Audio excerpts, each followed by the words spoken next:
How to convert BTC to USDT on Bybit mobile app.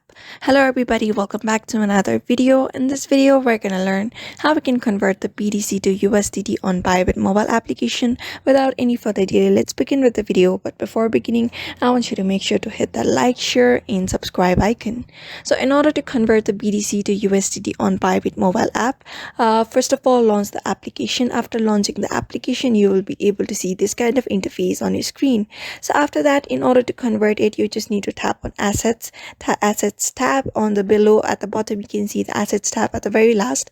After that, you just need to tap on convert. You can see a bunch of options here: deposit, withdraw, transfer, and convert.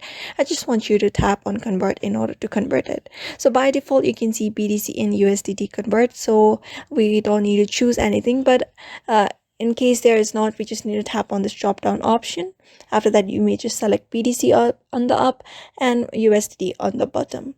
After that, you just need to enter the value of the money you want to convert to BTC to USDT, and just tap on quote, and just like that, your conversion of BTC to USDT on Bybit mobile app will be completed. So therefore, by following this method, you can convert BTC to USDT on Bybit mobile app. So therefore, I hope this video was helpful to you, and thank you for watching this video.